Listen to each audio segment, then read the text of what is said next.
एक शाम प्राची टीवी पर सीरियल देख रही होती है। तभी उसकी सास वहां आती है। अरे सीरियल में तो ऐसे मग्न है जैसे आज रात का खाना पड़ोसी आकर बनाएंगे। मुझे पता ही नहीं था आपने अपने बेटे की शादी पड़ोस में भी की हुई है। हैं? मतलब?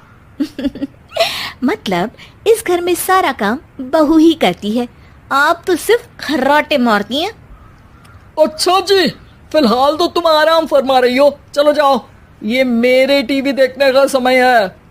आहा, इसीलिए मुझे भगाया जा रहा है। सॉरी, अब तो बिल्कुल नहीं जाऊंगी। प्राची की इस बात पर दोनों सास बहू के बीच टीवी रिमोट के पीछे बच्चों जैसे छीना झपटी शुरू हो जाती है, जिसके बीच श्लोक भी काम से घर वापस आ जाता है। आज मेरी चूहे बिल्ली की जोड़ी किस बात पर झगड़ रही है? अरे तेरे बीवी मुझे टीवी नहीं देखने दे रही। अरे तुम्हारी मम्मी मुझे खाना बनाने के लिए फोर्स कर रही है। अरे वाह, ऐसे बेतुके रीजन पर तो बच्चे भी झगड़ा नहीं करते।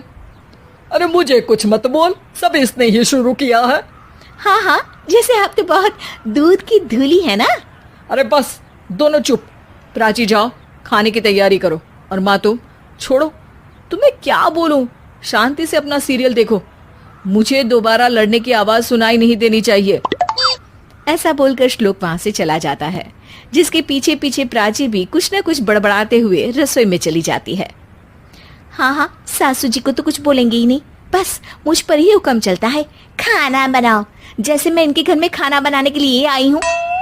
इसी तरह शाम बीतती है और रात को श्लोक और प्राची की सास खाना खाकर सोने चले जाते हैं, लेकिन प्राची गुस्से में कुछ खाए बिना काम में ही लगी रहती है। इस घर में किसी को घंटा फिक्र नहीं पड़ता, मैं खाऊं या भूखी रहूं।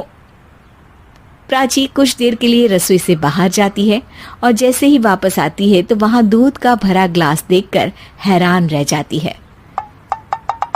फिक्र पूरी है, बस दिखाना नहीं है। प्राची दूध पीकर सोने चली जाती है और अगली सुबह एक बार फिर सास बहू का कार्टून नेटवर्क स्टार्ट हो जाता है। ये तुमने ही किया है। अरे अजीब जबरदस्ती है, मैं बोल रही हूँ मैंने कुछ नहीं किया। दोनों ने मिलकर पूरे घर को पागल खाना बनाया हुआ है। यहाँ कोई नॉर्मल इंसान तो रह ही नहीं सकता, इसीलिए अब पड़ोसी क्या रिश्तेदार भी घर आने से कतराते हैं। और सुन बेटे, तू भी चंगा, तेरी माँ भी चंगी, तेरी बीवी भी चंगी, रिश्तेदार। हाँ जी, आपको नहीं पता क्या, गंगाधर ही शक्तिमान है, रिश्तेदार ही। हाँ हाँ, बस समझ गया।